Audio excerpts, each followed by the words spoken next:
Olá, amigos! Sejam bem-vindos a mais um programa A Caminho da Regeneração pela Rádio Boa Nova e a mais um vídeo do canal YouTube da Editora do Fogo. Este programa está recebendo um convidado muito especial, Dr. Jaider Rodrigues de Paulo, que além de um grande amigo nosso, é também um companheiro que vem há décadas trabalhando em prol da divulgação da nossa doutrina e também do bem do nosso semelhante. Seja muito bem-vindo, Jaider. Obrigado, Maria. É uma pessoa muito querida ao nosso coração, Dr. Jaider. Ele é um dos fundadores da Associação Médico Espírita de Minas Gerais. Ele é psiquiatra há muitas décadas e também um dos fundadores da Associação de Atendimento Psíquico Renascimento. É esse nome mesmo, amigo? Instituto Renascimento. Instituto Renascimento. É um instituto que também cede suas instalações para a Associação Médico Espírita, correto? Correto. O Jaider, ele trabalhou sempre como dirigente da doutrina, não é isso mesmo? Dialogador da mediunidade, não é isso? Fala um pouquinho da sua experiência, Jaider. A minha experiência como em reuniões mediúnicas começou em 1965. Ainda eu era muito rapazinho, né? Então eu comecei a ter contato com reuniões mediúnicas em 65. De lá para cá foi constante, com um pequeno período, um pequeno intervalo quando eu estava fazendo medicina. Depois, assim que eu formei, eu voltei outra vez a ingressar nos trabalhos mediúnicos. E sempre como dialogador? Sempre... Nenhum momento com mediunidade ostensiva? Não, eu não tenho mediunidade ostensiva. Eu costumo dizer que eu sou casca grossa. Quantos dirigentes se autodenominam assim, a gente até acha graça, mas ninguém tem o direito de falar isso de um dialogador ou dirigente. Então, gente, o Jaider, nesses mais de 50 anos, frequentando as reuniões mediúnicas, ele lançou em 2016, correto a data? Ou 2015? Sabe que eu não sei. 15 ou 16. O 15 importante 16. é que ele lançou o livro Enigmas da Desobsessão. Abordagem técnica de espíritos em reuniões mediúnicas, refratários ao acolhimento fraterno. Esse livro é da editora AME, da Associação Médico Espírita, aqui em Belo Horizonte. Nós vamos deixar aqui no nosso vídeo o endereço da loja virtual para vocês entrarem em contato, o telefone também lá da editora AME. E nós queremos, Jaider, saber como que surgiu a ideia desse livro.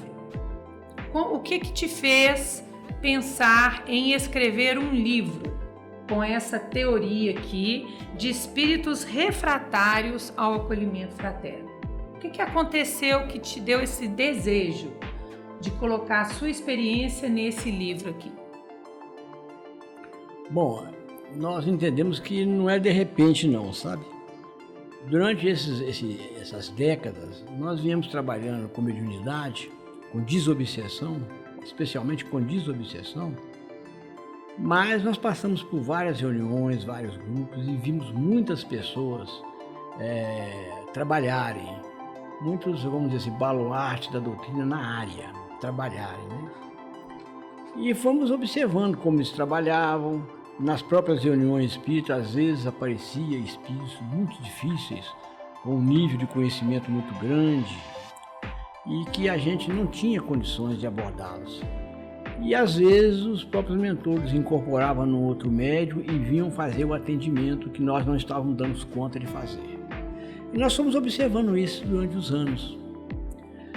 E fomos aplicando essas técnicas que nós íamos aprendendo, fomos aplicando, fomos observando alguns tipos de o que dava certo, alguns tipos de técnica dava certo, fomos nós mesmos criando outros tipos de técnica em cima de conhecimentos energéticos, em cima de conhecimentos dos chakras, em cima de conhecimentos sobre o pensamento, sobre a força do magnetismo, que a gente estudou tanto na doutrina como fora da doutrina.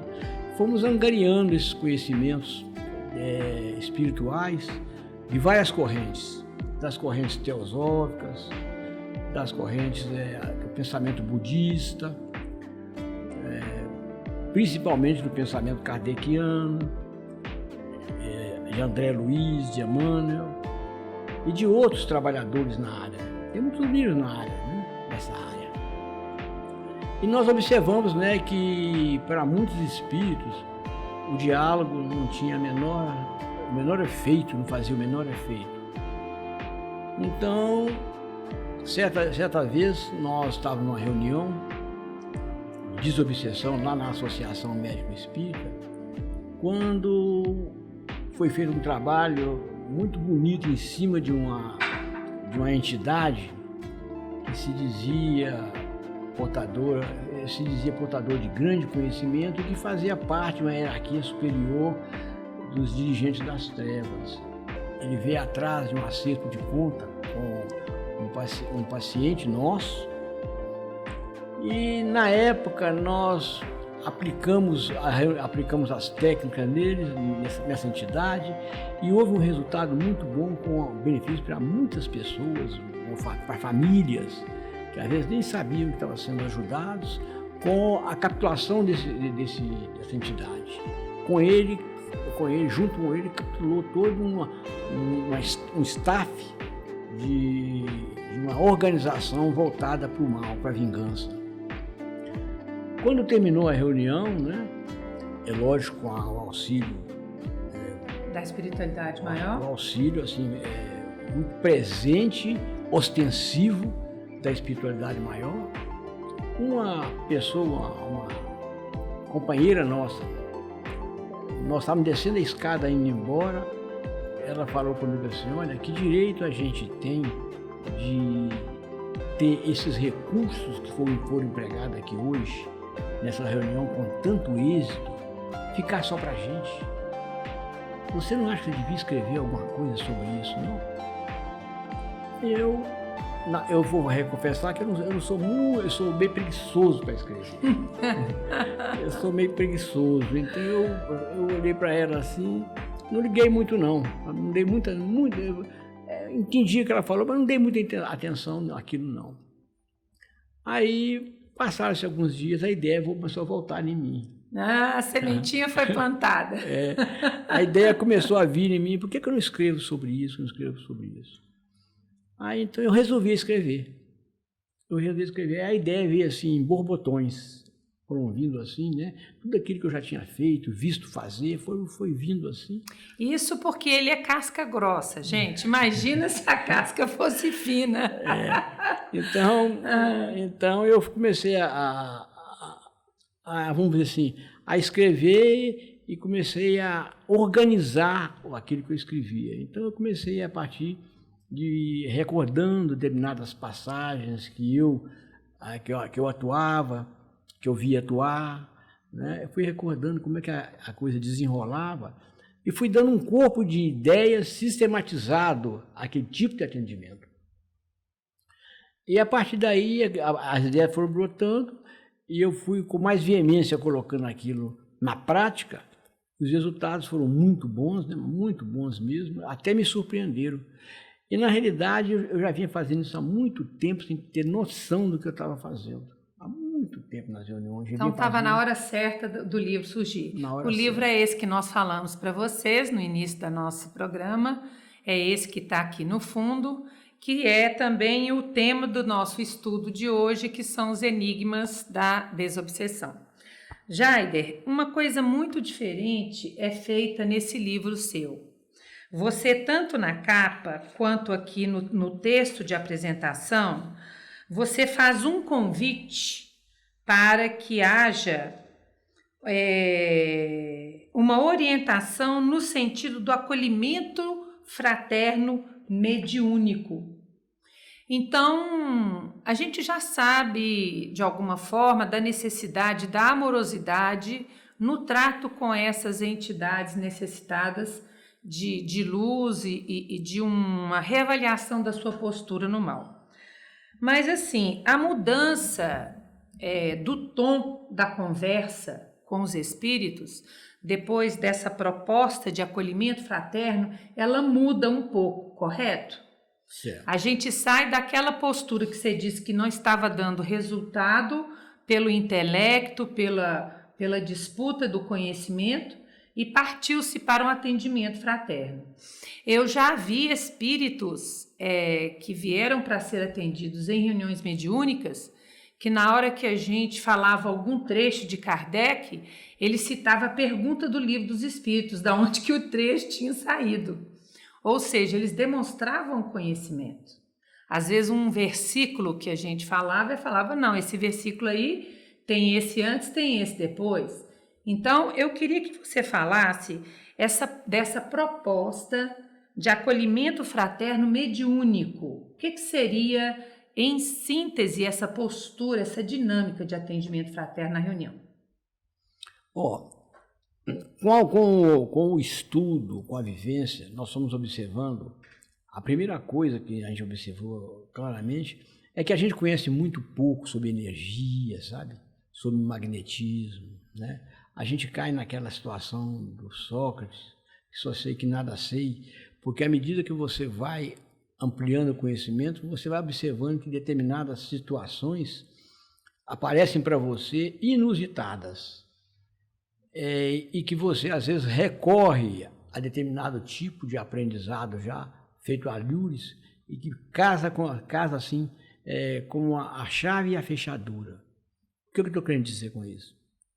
É que nós descobrimos que o fato de você se predispor intimamente a não julgar o companheiro, não mostrar que o indivíduo, que aquela entidade não está no tribunal, e que você, tanto você quanto ele, nós estamos no mesmo barco, nas mesmas, vamos dizer assim, necessidades, trazendo as mesmas necessidades,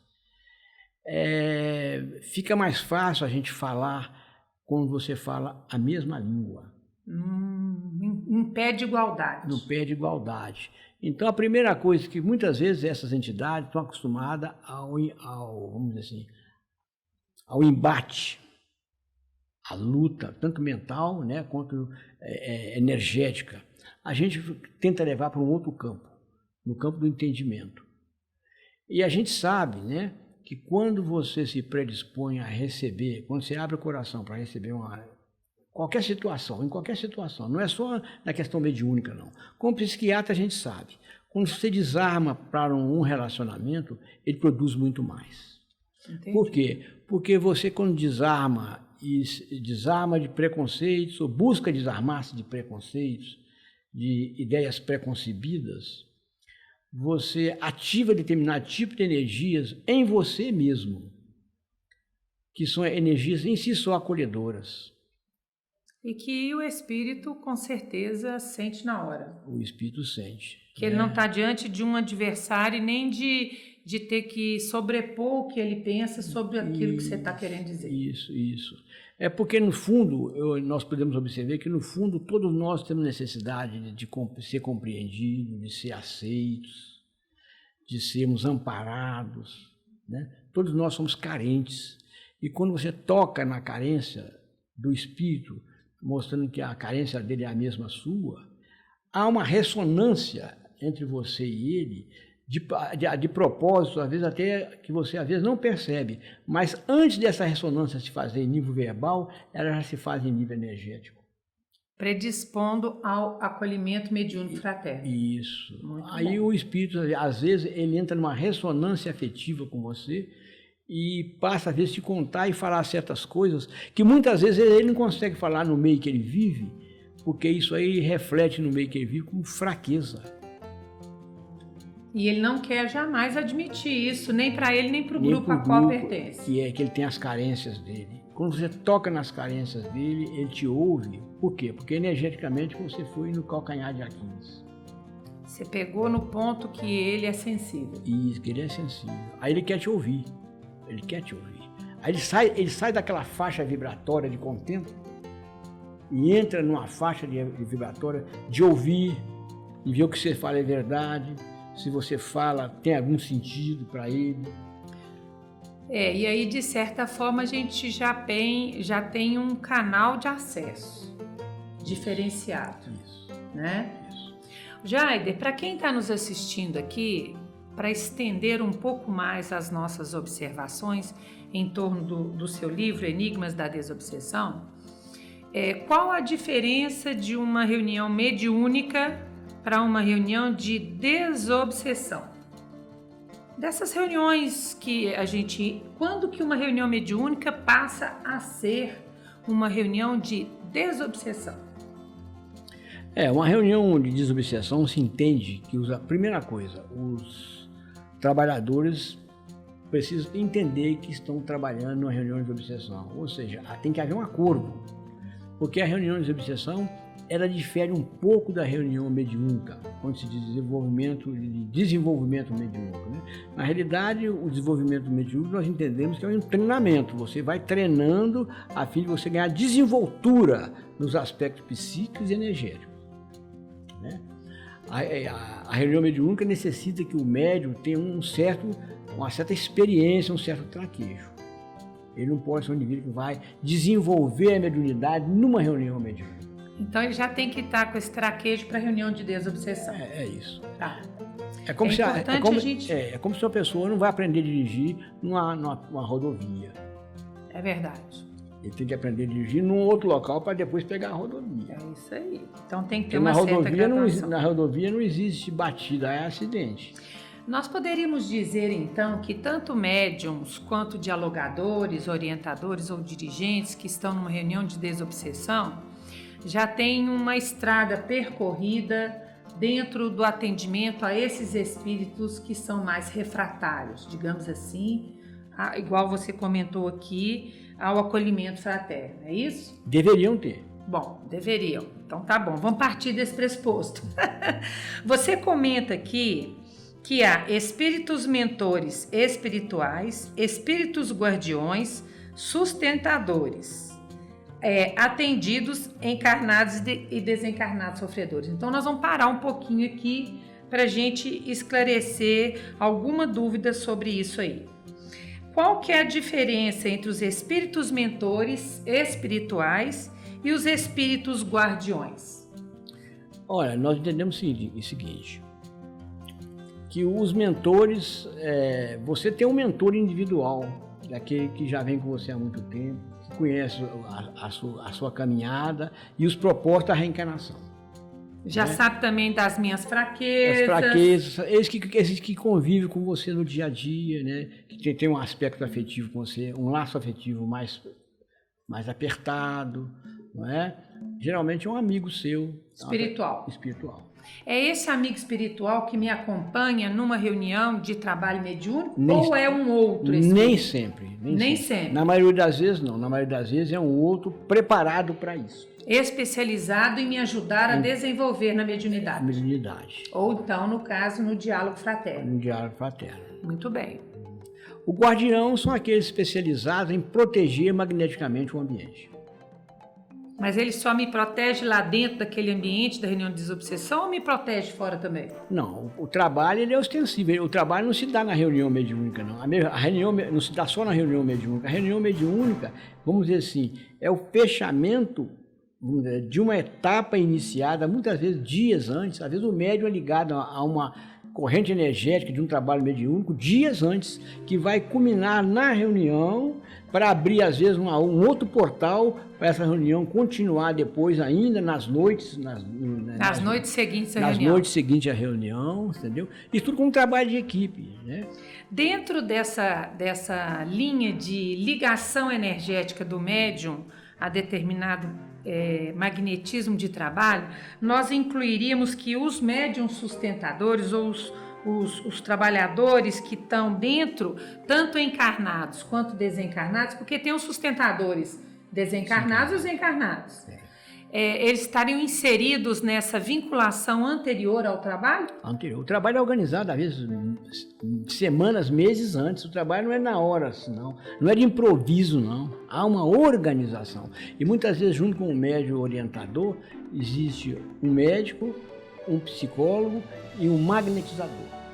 Não, então é um trio. É um trio. para cada um. Quando a reunião vai se aprimorando nessa arte, porque o diálogo entre entre orientador e espírito é uma arte. Ah, isso é verdade. É uma arte. E o orientador tem que entender, na nossa visão, que ele tem que trabalhar com o que o espírito traz, não o que ele quer que o espírito observe, mas Ou que ele quer que ele ouça.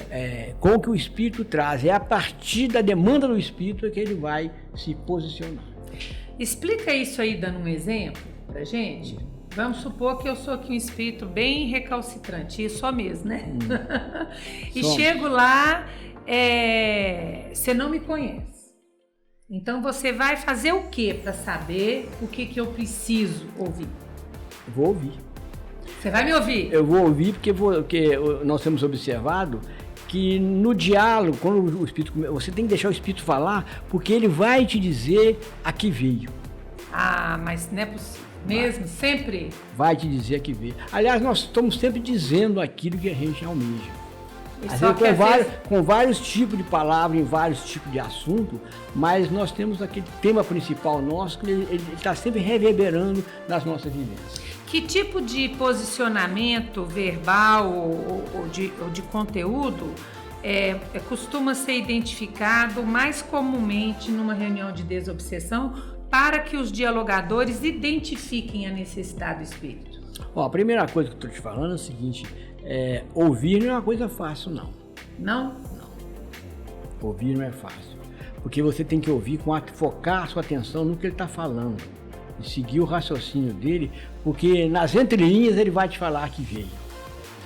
Então você não está ouvindo para contrapor uma ideia, você está ouvindo para entender o que ele quer dizer. O que ele quer me dizer. Então, olha, você tocou num assunto grande, desafiador, porque na maioria dos nossos diálogos aqui na vida, a gente ouve o que a outra pessoa fala para ver se o que ela fala encaixa no que eu penso.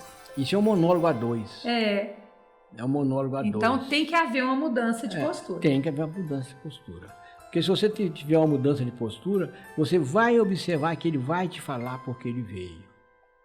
Se você souber fazer a pergunta certa na hora certa, ele vai te falar. Então isso não quer dizer que o dialogador vai deixar o espírito falar eternamente. Ele vai ali pontuando na medida que ele vai percebendo, ele vai confirmando com perguntas até identificar a necessidade básica. É uma coisa interessante que você está perguntando. Porque geralmente os espíritos vêm para falar pouco. Quando o espírito vem para falar muito, esse falar muito está tentando esconder alguma coisa. Como é que é? Explica direito. Peraí. Vamos lá. Geralmente esses espíritos mais, vamos dizer assim, renitentes, mais convictos, eles vêm para falar pouco, eles falam pouco. E já quer encerrar o assunto? Já quer encerrar o assunto. E como é que você mantém ele falando até você identificar a necessidade dele? Aí sim, aí que eu preciso aprender a fazer as perguntas. Aprender a fazer as perguntas? A fazer as perguntas. Eu tenho que aprender a fazer as perguntas. Porque à medida que eu vou fazendo as perguntas, tem perguntas que são muito básicas na vida das pessoas. Na vida de qualquer um. Tipo? Né? Tipo, vamos supor, o que você faz na vida? Isso é uma pergunta para todos nós. Entendi. Né? Você está aqui por quê? Por aí? Isso. Qual que é o seu vínculo com fulano de tal? Fulano de tal. Então ali você já está sondando. Eu estou sondando, já estou começando a observar por que ele está ali naquele ambiente. E ele vai falar, sabe por que ele vai falar? Porque ele está ligado afetivamente ao problema. Então, ali de uma certa forma, ao falar, ele desabafa um pouco também. Ele desabafa um pouco, né? Porque olha só, em qualquer situação, nós vamos observar o seguinte, em qualquer diálogo que a gente faça, se o diálogo sai de uma formalidade, sai de um pragmatismo, e se você começa a ter alguma espontaneidade, você vai começar a deixar escapar as suas dificuldades, aquilo que você precisa, aquilo que você almeja. Muito bem, então nós estamos encerrando o nosso programa. Como sempre, ele voou. Na semana que vem estaremos com o Jaider aqui. Vocês peguem aí o final desse programa, porque ele já vai ser o início do próximo, beleza? Um grande abraço a todos, não é isso, Jaider? Isso. Fiquem com Deus. Até semana que vem.